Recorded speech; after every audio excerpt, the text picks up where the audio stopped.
Amazing. I'll just ask Gabby if you can help me with letting folks into the meeting room while I get started. I would appreciate it so much. Thank you.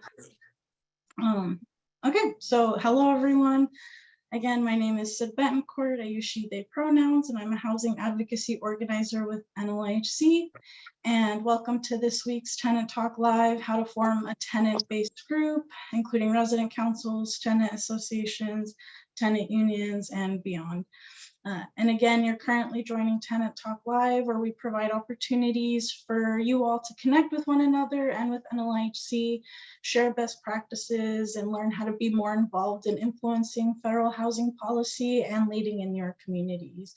And today we'll be hearing from some experts in tenant organizing that will be discussing a highly requested topic on this call. So how do I form a group with my neighbors or a residence council, or just like any type of tenant-based organizing group? And before I invite our panelists on, I'll just provide some brief NLIHC updates. And then I'll invite, yes, thank you, if we could just stay muted if we're not speaking yet. Thank you. But before I invite our panelists on, I'll provide some brief updates. And then I'm also going to invite an NLIHC alum, Olivia, who just graduated with their master's in urban planning, to talk a little bit about a street newspaper in Los Angeles. So the very first thing that I'm going to put up on the screen is just our Tenant Talk Live shared community agreements. And you'll see them on the screen here. Again, number one, just platinum rule, treat others the way they want to be treated. In other words, please consider how others want to be treated and how that might differ from how you want to be treated. You also want to make sure that you're muting your mic except when speaking. Listen with an open mind and empathy. And if you've spoken already, give other attendees a chance to participate. So again, those are community agreements. If you have any feedback, feel free to email me or drop those ideas in the chat as well. Awesome. And then if you are a part of these calls, you should be receiving NLIHC emails, and you'll get one on Friday called The Connection, which will have a full recap of all the materials, recordings, and chat shared from this webinar. And if not, you can sign up for NLIHC emails, which we'll drop the link for that in the chat as well. And then last, but certainly not least, NLIHC released the summer issue of Tenant Talk this past Thursday. Tenant Talk is a semi-annual newsletter that is designed to engage tenants in housing advocacy. And this issue was titled Tenant Talk, Taking Pride into Our Work. So it explores, you know, the intersectionality between LGBTQ+ individuals, overcoming housing discrimination, and ensuring that they're able to find safe and affordable homes. So again, we'll drop the links to download a digital copy. That'll come with audio recordings as well if you prefer to use that. And we'll also drop a link to sign up for a physical copy. We'll be closing that portal up on Wednesday. So if you can fill it out before Wednesday so you can get your physical copy, that would be great. And now for some logistics. Again, please make sure to stay muted unless speaking, but you are welcome to use the chat for any questions you might have throughout the call today. We'll also invite some folks to unmute towards the end to ask questions. And yeah, that'll be it for me, but I'll hand it over to Olivia for a brief presentation on her street news paper.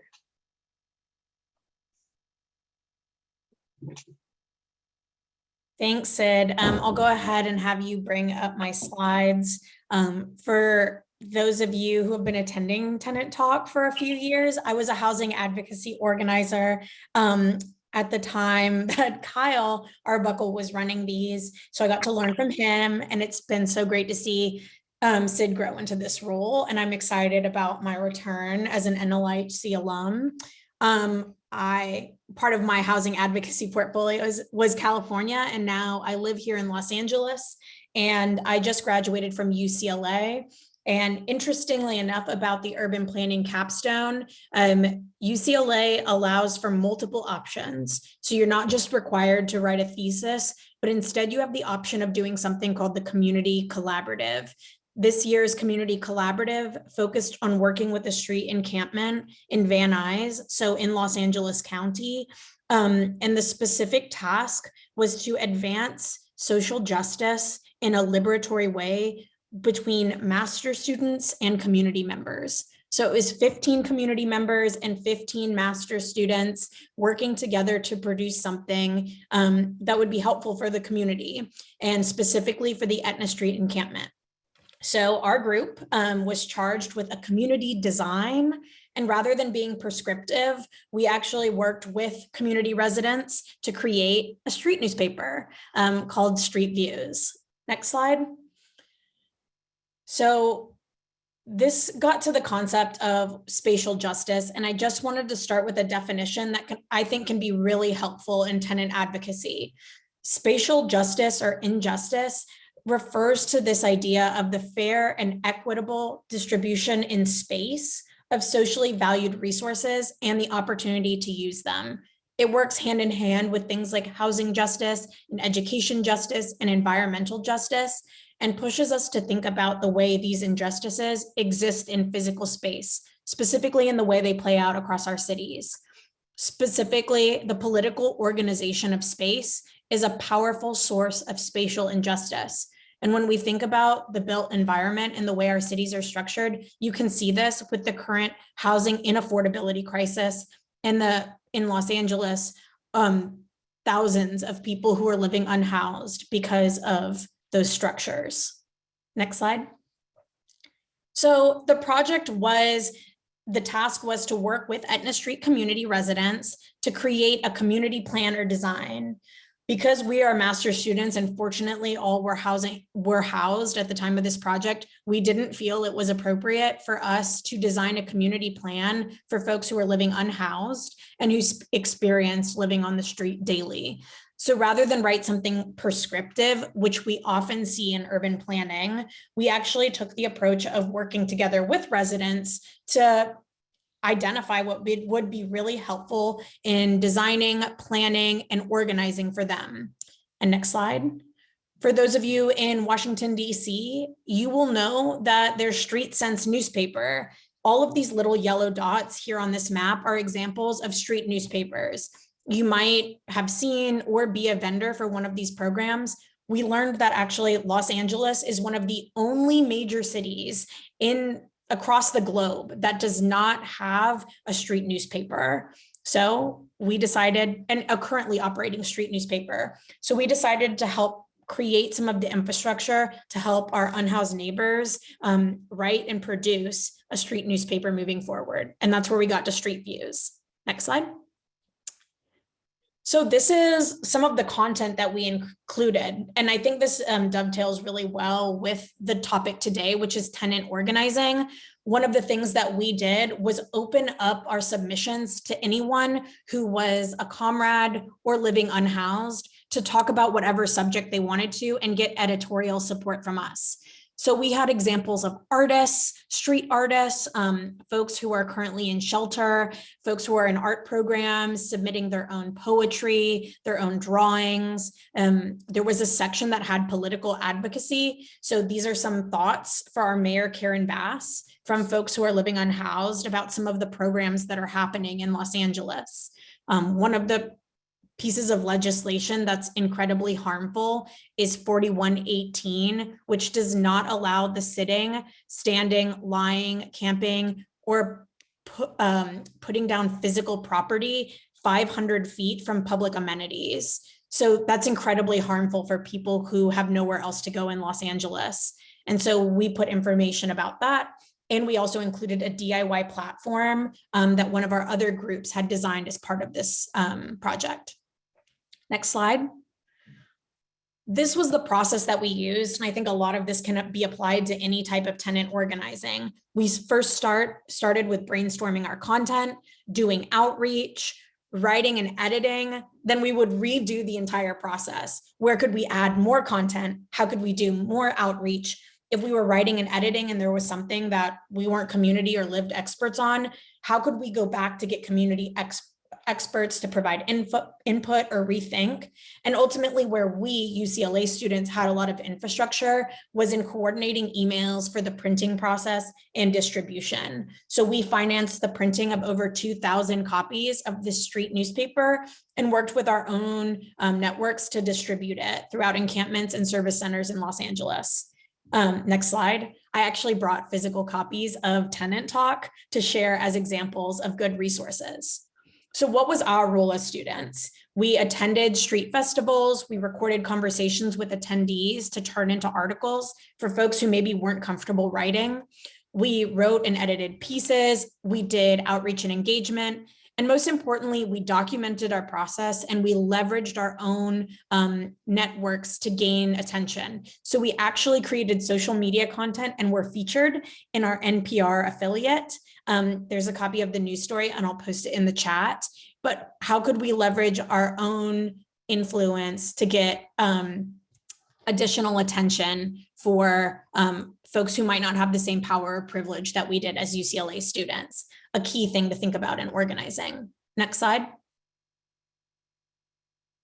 So what we learned and what I think many of you can move forward with, and if you're interested in, and if you are part of a street newspaper, I would love to reach out and I would love to hear from you, is we met people where they were. We led with honesty, transparency, and most importantly, excitement. We didn't want to underestimate the design and power of good design and messaging and these like networks and building relationships. And we wanted to recognize also that folks were coming to the process with all levels of comfort and engagement. So we would take handwritten drawings, any type of Instagram DMs, conversations, anything we could turn into content. And we always got permission from the folks providing content. We also developed policies that were led and by people with direct and lived experience. Something important in organizing is to know when to step forward or move forward and move back. And we also wanted to describe existing policies with the words of people who were impacted by them, like 4118. We also learned that newspapers are hard. The formatting was incredibly difficult, figuring out how to distribute, how to pick up 2,000 articles. And we currently are trying to build this infrastructure to continue to evolve and be more accessible for folks on the street. Next slide. So ultimately, if you want to access our street newspaper, it has over 50 pieces of content. You can visit this website, beyond4118.com, and I'll also drop it in the chat. And I would love to hear from you. We have an Instagram and an email address where you could send ideas, potential collaborations, feedback.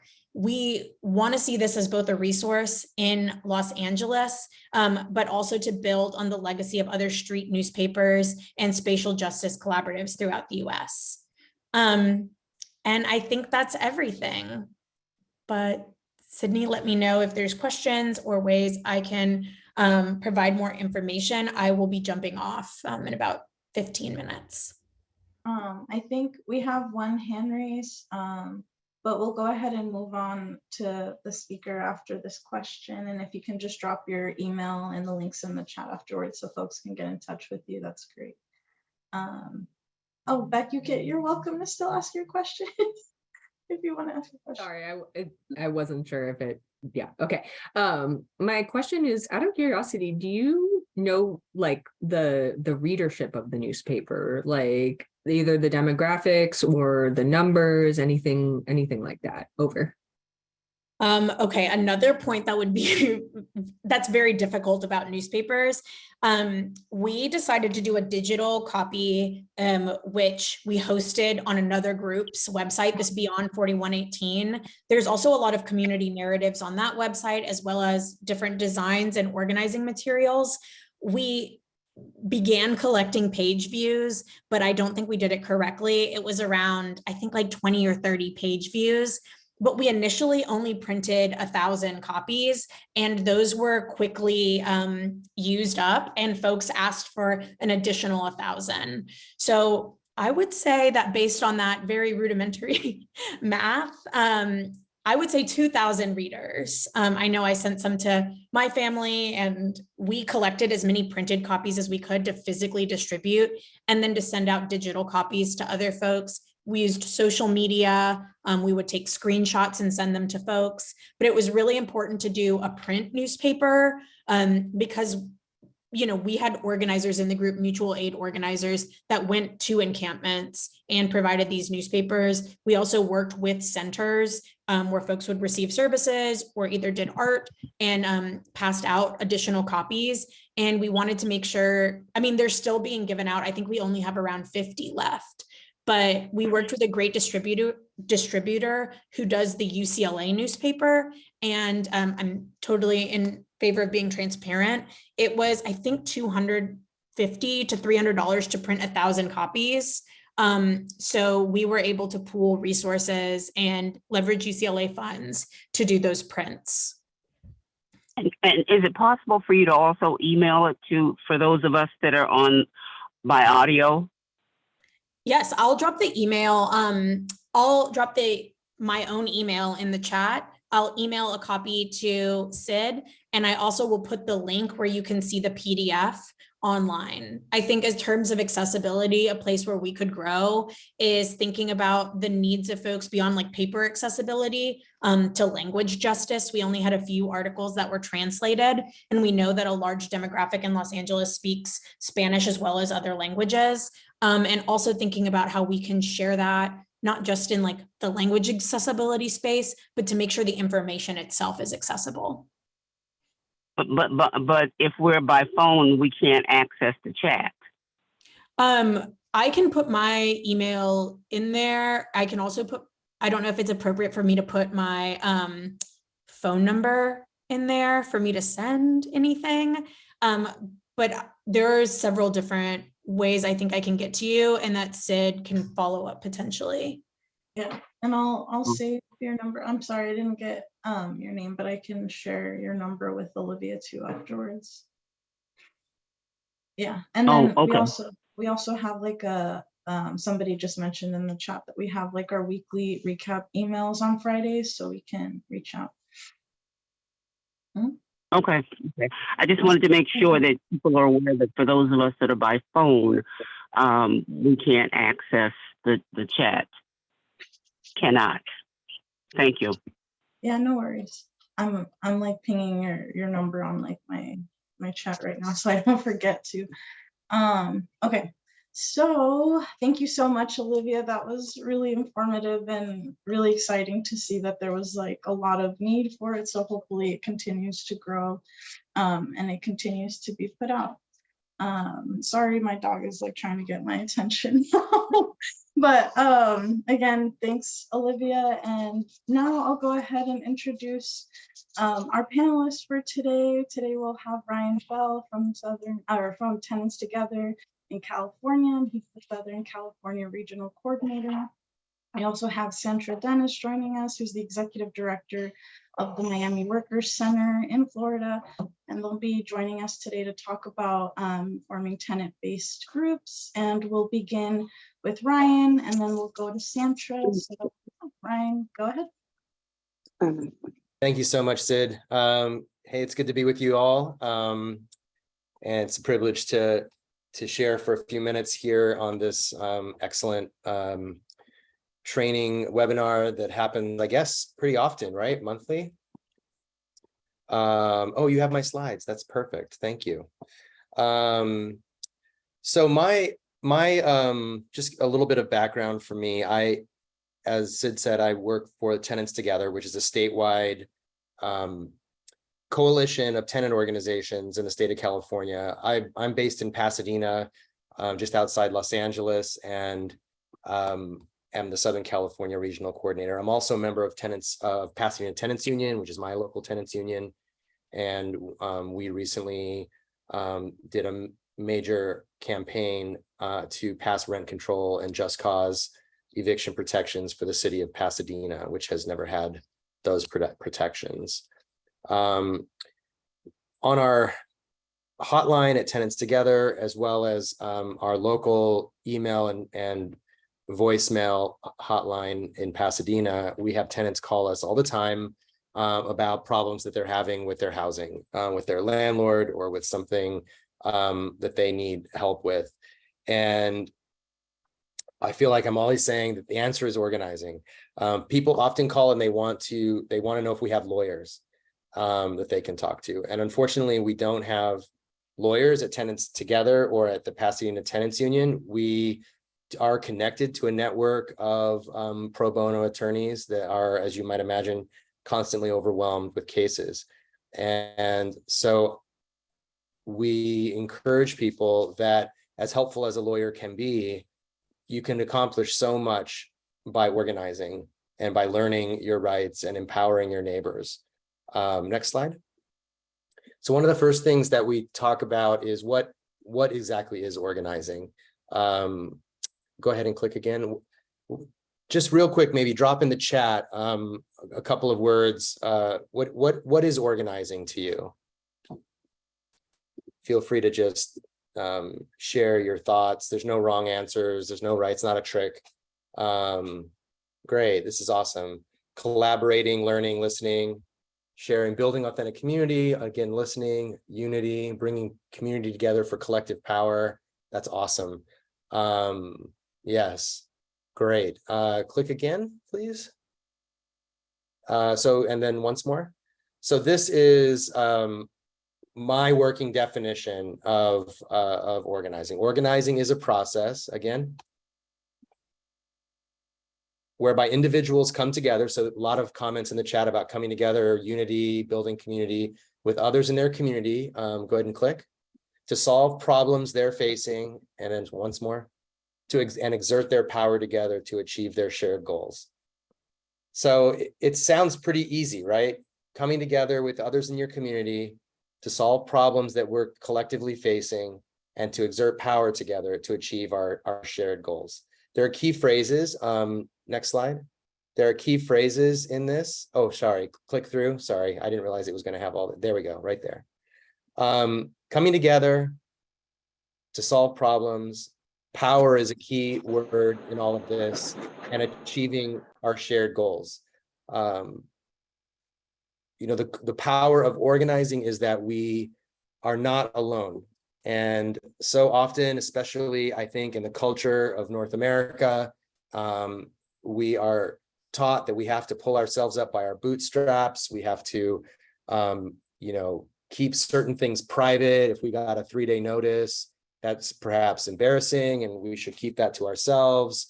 All of these things mitigate against us exercising our power as tenants in our communities. So we want to overcome, help people overcome that nervousness or that fear of sharing their story with their neighbors. We find in some communities, people know their neighbors for years. They have barbecues all the time. Their kids play together in the courtyard. They have no problem. In other communities, nobody knows their neighbor. Nobody talks to their neighbor. They might see each other in the laundry room and say hello politely, but they're not in each other's lives. I'm going to not make any generalizations about right now about what communities differ in those ways.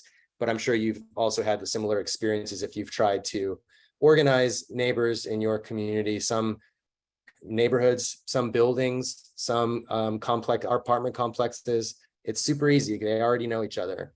In other apartment complexes, people may not know each other. Go ahead and go to the next slide. So we like to start by helping people kind of imagine what can be accomplished through organizing. What can we achieve? One thing that you can achieve is enforcing the rights that you do have. And our rights are prescribed by the laws that are enforced in our state and our local municipalities. Some areas, some jurisdictions have more laws, better laws, some have worse or maybe none. So most places there is a covenant of habitability in your state law. And so, organizing can help enforce that, because typically there are no enforcement mechanisms about these laws. There's a law in the books, but there's no way to actually make it happen. So by coming together and, as we said in the previous slide, you can find out that maybe you're not the only one who has a rodent infestation in your apartment. Probably your neighbors also have that problem. If your electricity is going on and off all the time, probably your neighbors are having that experience also. If your windows are leaky and you can't lock them safely, probably your neighbors may have that problem too. So you can come together to fix habitability violations. You could stop illegal evictions or illegal lockouts. The other thing you can do, go ahead and click, is to win concessions from your landlord that are not technically your legal rights. So sometimes people are interested in what their legal rights are, and that's always good as an association or a tenant union to learn what those are. But you can also organize to win things that aren't your legal rights. So you can stop evictions that maybe would otherwise happen, or you could get a rent reduction from your landlord if you organize, and that landlord is not perhaps legally obligated to give you that rent reduction, but we've seen in many cases where organizing can achieve that.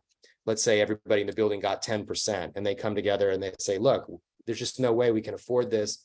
You're going to displace everyone. You use some social media and other media strategies if you have to, press conferences, protests, and various things. And sometimes it can result in a benefit to the tenants. And then finally, you can also change the system by passing new laws and winning new enforcement mechanisms. The picture on the right here is from my city, from Pasadena, where we organized and put a measure on the ballot called Measure H to bring rent control and just cause to our city, and we won that election. And this, the person at the microphone is one of our city council members who was the only one out of 8 who supported our campaign. So even with all of our city council against us, the tenants in the city, along with homeowners and other allies, were able to win this law. Next slide. Really briefly, this is another tenant association that our tenant union helped organize in Pasadena. This building behind them was bought by Caltech, which you may have heard of, but it's a very prestigious science and technology university in Pasadena. It's famously affiliated with the Jet Propulsion Laboratory, JPL, and NASA. And they bought this building and immediately gave everyone an eviction notice, 60 days to vacate, even though there was rent control and just cause just recently passed. We thought that they were going to potentially use a loophole in the law for landlords that want to go out of business. And they were claiming that they were going to go out of business and then re-rent the apartments to their students, and that they thought that that was something legal to do. We couldn't actually find any case law about whether they could legally do that or not. But in spite of that ambiguity about the law, the tenants got together, formed an association, wrote back to their landlord, which is now Caltech, and said, we're not leaving. And they went to the media. We held this press conference with them, and the landlord, Caltech, backed off and said they're not going to evict anybody from the building. They're going to turn it into student housing as people naturally move out on their own. And each unit that vacates, they'll start housing students in those units. Next slide. I just want to wrap up quickly. There's no way we can do in 10 minutes, all this topic, but go ahead and click through all of these, Sid, thank you. There's 7 or 8 of them. These are the basic building blocks of a tenant association. As I've done this work, there's plenty of other ways you might organize this, but it starts with something as simple as talking to your neighbors, asking about their experiences, inviting them to organize with you. We sometimes call this the one-to-one conversation, where it's not just a get to know you conversation. It might include that, but it's also a political conversation. It's a conversation where you ask your neighbor about their housing, and at the end of it, you're urging them to organize with you in the building. And then after you've done that, invite neighbors to the first meeting. Maybe it's in your apartment, maybe it's in a courtyard space. Sometimes there's a lot of surveillance cameras in the courtyard. And so folks either go to a public park or inside one of their units to be safe from spying landlords. Decide on your shared commitments and points of unity. How will decisions be made? How will you communicate with the landlord? One of the things that we really encourage tenant associations to do is not individually communicate with landlords unless it's from the tenant association. The way that a labor union would communicate through their bargaining unit to the boss, and not one employee or another trying to make a side deal with the landlord. Then you need to do some research. What are the tenant needs in your building? Who is your landlord, and what are they up to, and what's their vulnerability? Where can they be pressured? We found out, obviously, Caltech is highly susceptible to shame and public scrutiny.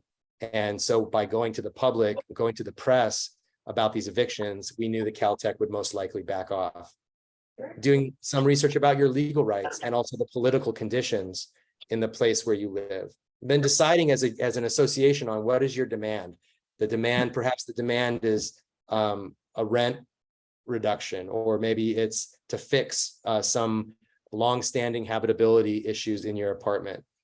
And then develop an action plan. An action plan often involves escalation tactics. So typically you would start with a low pressure kind of move, like you send a letter as a collective, as an association, to the landlord.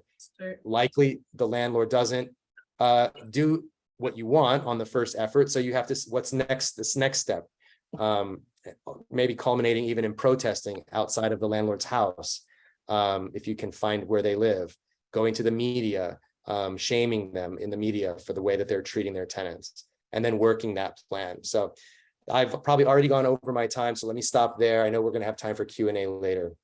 Thank you. No worries at all, Ryan. This is really, really good information, and I'm excited to learn a little bit more. So I'll go ahead and hand it over to Santra. Thank you so much. Hi, everyone.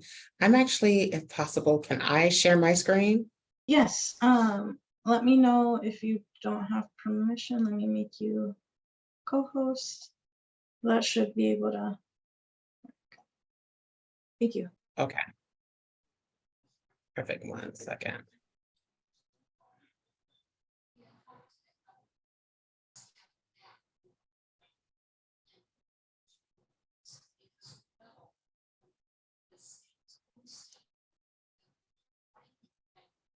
Okay, let's see if this works.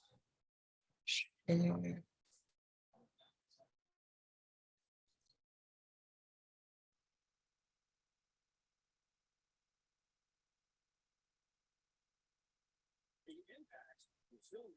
All right, everyone see that? Yes. Yep. Hi, everyone. My name is Santra Denis. I'm the executive director of the Miami Center in Miami, Florida, and I'm excited to be talking to you all this evening. A proud member and partner of the National Low Income Housing Coalition. And so let me get right into it because I don't have much time. Hopefully my computer hasn't froze.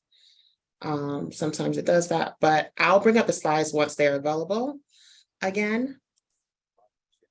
So a little bit about me and the Miami Worker Center. I'm a Floridian through and through, proud Floridian. I will say that Floridians are sensitive at the moment. There's a lot about us in the news. We like to talk about ourselves.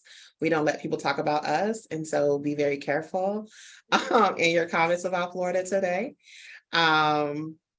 The other thing I'll name is Miami Worker Center is actually founded in 1999, and we're most known for housing work. We've been organizing with tenants since 1999, and proud that the Miami Worker Center members who built the organizations coming outside of the Clinton welfare reform in the 1990s really are Section 8 public housing women and femme who really held down their brothers and sisters in the streets, really held the line to make sure that our communities can be protected. And so that is the legacy of Miami Worker Center. really anti-displacement work, ensuring that people have the resources that they need, ensure that we run campaigns and pass legislation that really have meaningful change in our communities. The last thing is our base is overwhelmingly people of color, overwhelmingly women and femme. And so again, an organization that reflects our community. What I want to talk about today is really about the organizing happening in Florida. And one of the things that I think is really important for us to talk about is organizations and the roles organizations can play to really hold and have support infrastructure to really support organizing happening door to door. So I'll say that over the last 3 years coming out of the pandemic, we knew that our communities would be facing what everyone else is experiencing across the country. High rates of evictions, high rate of rent gouging, rent hikes. Florida actually leads the nation, South Florida specifically, in the housing crisis. We're the epicenter. The Secretary of Housing came to Miami to say that. And so things are tough in Florida. We also see it as an opportunity for bold leadership. And we believe there are folks that we can push in terms of our county commissioners to make things happen. And so Miami Workers Center, in terms of our organization, we have canvassers knocking doors every day, really. And also we have an eviction defense hotline where people are coming to our center, with their experiences as tenants. And what we do is we ask them, do they want to organize? Similar to what Ryan talked about, what does it mean for people to be experiencing something, to ask their neighbors, are they experiencing the same thing, and make the decision to come together to make demands and to stand by those demands. I am so sorry, I'm still trying to pull back up my slides. I'll just talk a little bit about what we were able to do in 2021 and 2022. In 2021 and 2022, we ran a tenant bill of rights similar to Ryan.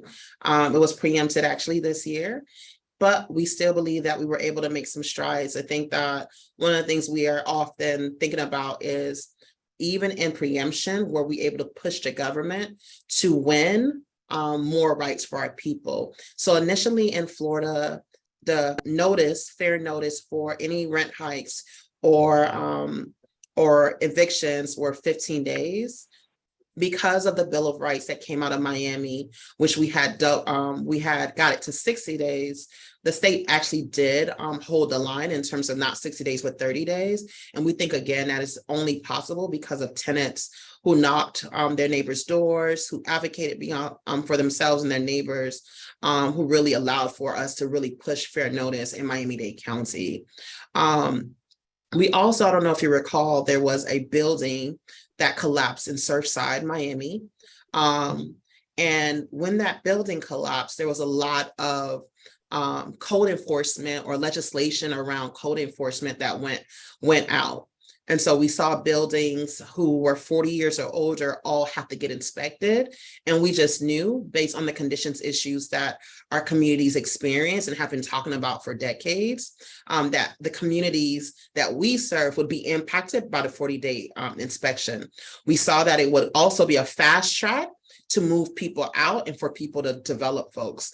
And so all over the county, buildings were being determined that they were uninhabitable and that people had to leave. And we pushed alongside tenants, specifically building to building, to ensure that they knocked the doors of their neighbors, that they came together in a union, that they made demands, and that they would hold their elected their landlord accountable.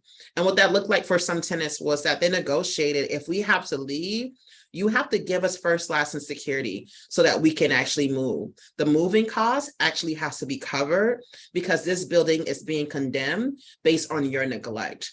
Where we have found that we've been able to be most successful is with buildings that have some kind of tax dollars, tax credit to it. And so if the people's money is on the line, is where we've really been able to escalate when there is not people's money on the line, if there's not tax dollars, if it's not publicly subsidized, if it's not Section 8, it's been really difficult trying to get those landlords to the table. And the other thing that we're thinking about, again, demands coming from tenants knocking doors of each other, is the question to our elected officials that should people who don't have safe buildings, should they be able to do business in our communities? And so we know they have building licenses, and so we're talking to them about how can we, through business, through licensing, hold the line for tenants and tenant protections. And I think that, and just I'm sure I want to answer questions, just to wrap this up in terms of what is possible when tenants come together, when they're organized, when there's supports from an organization like Miami Workers Center. People don't feel isolated. They don't feel alone. And a lot of the narrative around what tenants experience is an individual level. And so people feel ashamed and they don't talk to one another and don't realize that this is actually happening to more of us than none. And so we allow people to share their stories in our tenant organizing meetings. They step up and they're seen. And they knock their neighbors' doors and they come together and they draft demands. And the Miami Workers Center organizers support them in those demands. And we've been able to win a lot, I would say.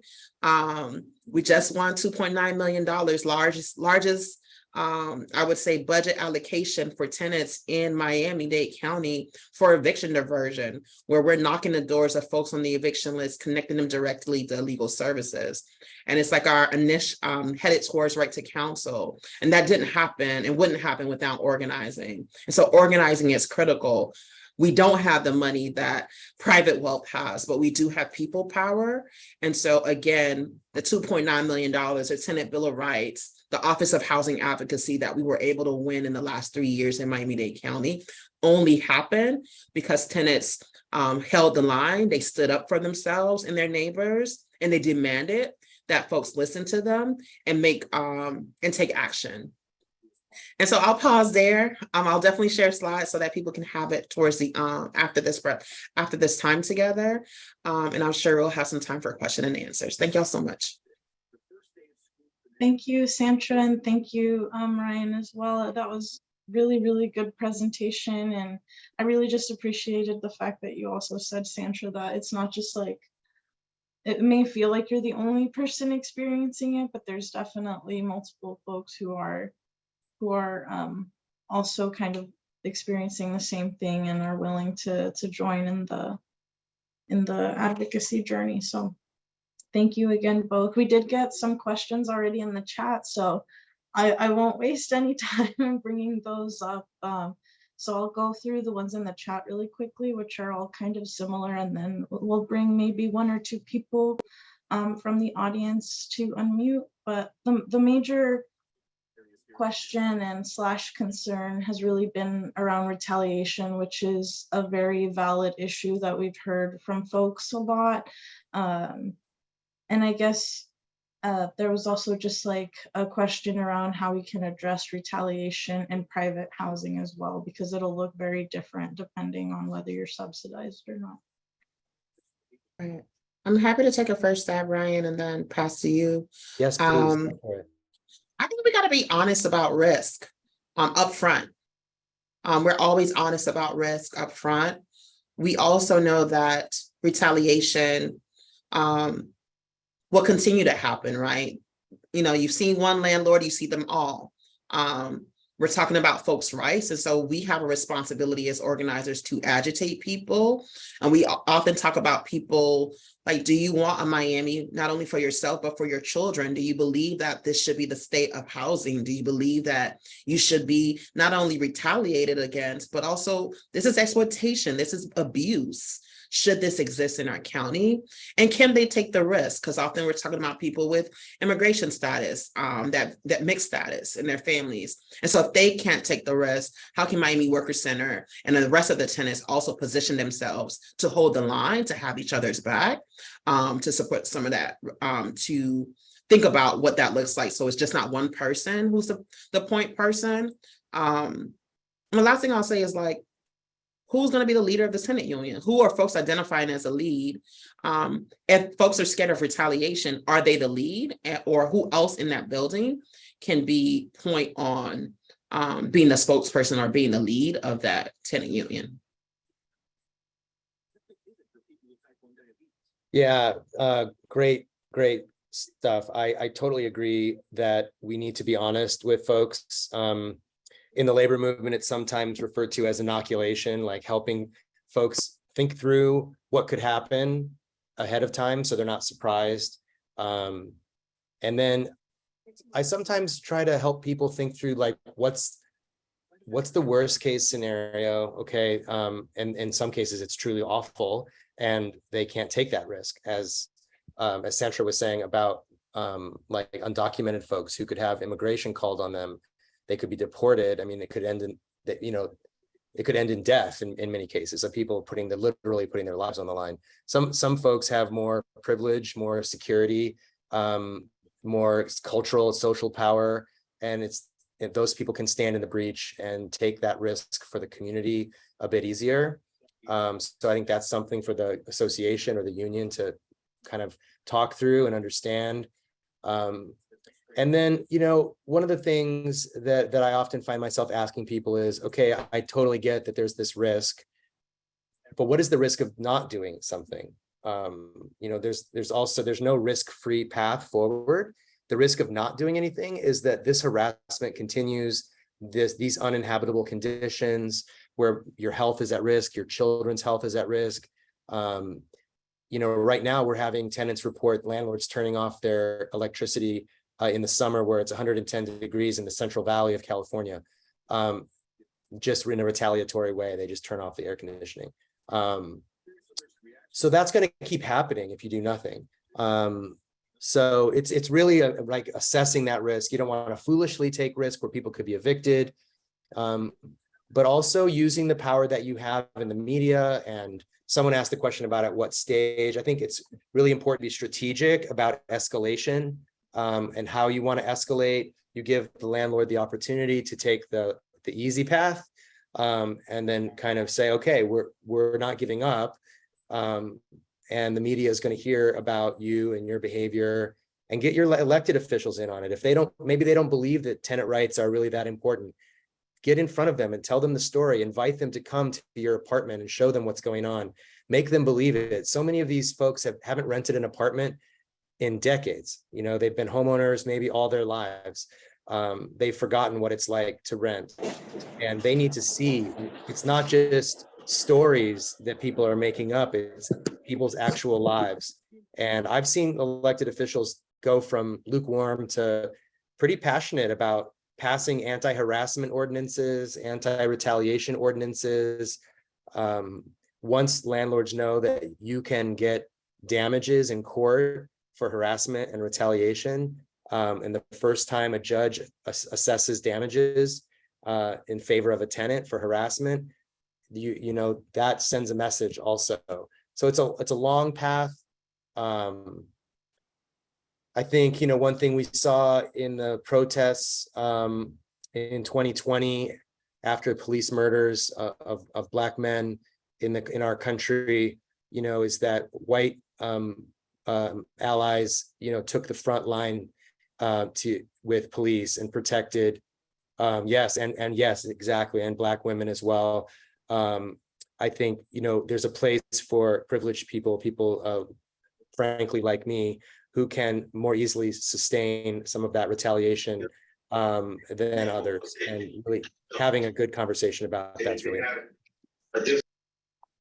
And I thank you for that, Ryan. And I also want to give Santra the opportunity to answer the second question around when it comes to using press, when is the best time to do it, knowing that, if people are going through a lawsuit or just facing really bad safety hazards, like how can we approach that?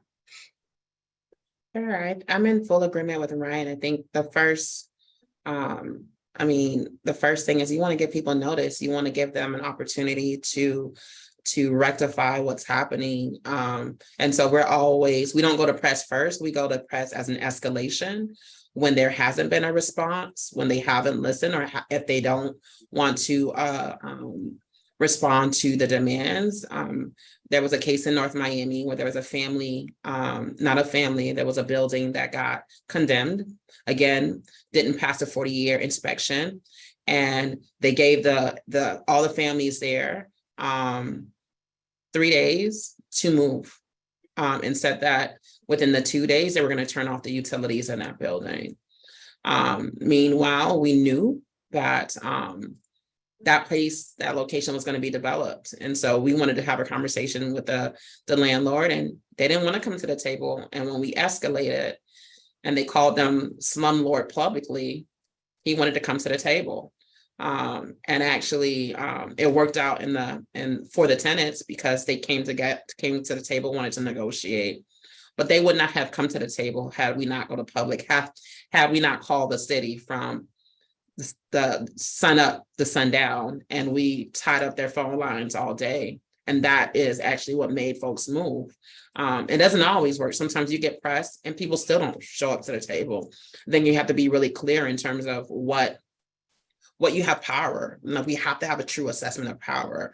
And this is why I talked about buildings, landlords that are receiving subsidies. Oh yeah, if there's tax dollars on the line, you have to talk to us, and we're going to hold the elected officials accountable because they gave the money, right? And so either the landlords show up or the elected official.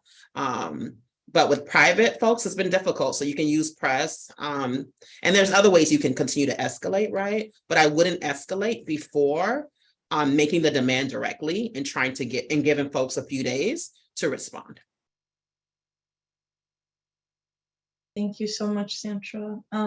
We're coming up towards the end of the webinar, but I did want to give the opportunity, if there was just one person who wanted to ask a live question, feel free to raise your hand.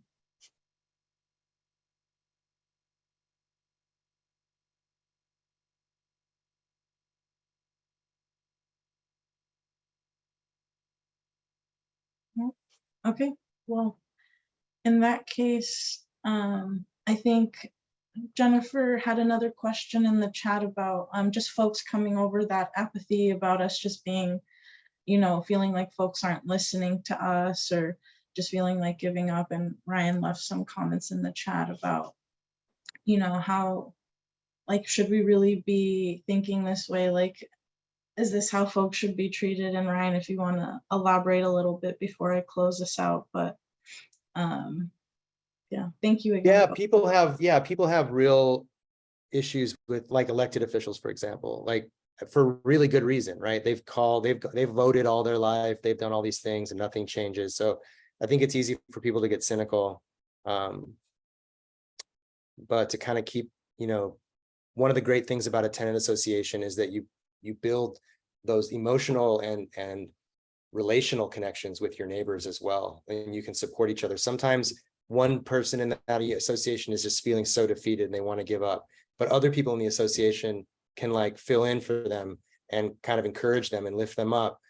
I'm sure many of you have been in communities like that, whether a church community or a mosque or some other kind of social space where you have that social support. And tenants at home, they often don't have that. And so not only are you able to fight back against your landlord, but the association can be a place of real encouragement for folks to find their dignity again and say, like, no, this apartment is not okay. It's not okay for me. It's not okay for anybody to live in this kind of situation. This is beneath my dignity, and I'm worth it. I'm worth having a good place to live. And I think I've seen that the community come together in that way. They have barbecues together, hang out with each other's kids, take care of each other when they're sick. It's a beautiful, I think, side benefit. I don't even want to call it a side benefit. I think it's a core of what it means to have tenant organizing. And Santra, I don't know if you also wanted to just provide some last minute thoughts before we wrap up. I think it's right. I think, we did the math in terms of how many people are tenants in Miami, right? We got to talk to tenants. We need thousands with us for them to listen, hundreds of thousands, and they're there. The question for us, how will we organize the tenants And I think this takes time sometimes, but I think what an opportunity right now with this housing crisis to double down and ensure that tenants are a voter block, that tenants are showing up to hold elected officials accountable, asking questions about the budget. Like there's so much opportunity right now for us to hold the line, take control of this narrative. These are the things that will make them listen to us, right? Yeah, 100%. And we are at time for the day, but I do want to thank you both, Santra and Ryan, for joining us, and for all the attendees who joined and listened in today. I think this was a really powerful session, and I think someone in the chat was saying that there was 77 people here, and that's like a really big number. Even if one of us did like one small thing that we learned from today, we could make a big difference. So again, thank you all for being here today. As always, if you have any questions, any feedback that you have for us, always feel free to email me. Our next conversation or next Tenant Talk Live will be on September 18th at 6 p.m. Eastern Time. And we'll be having a conversation around senior housing and Section 202, which impacts senior housing. And again, we're always looking for blog post authors for NLHC's On the Homefront blog on an ongoing basis. So if you have a story that you would like to tell, we will share our email in the chat where you can ask for more information about that and how to get involved. We also provide stipends for blog writers, so feel free to reach out if there's a story you want to share. And then please don't forget to join our Facebook page. I know we don't have a lot of options yet for staying connected outside of this, but that is one space that we do have available for you all. So feel free to join that. And that is all I have for today. Thank you again for joining us, everybody, and we'll see you on September 18th. Bye-bye, everyone. Thank you for having me. Bye. Bye-bye.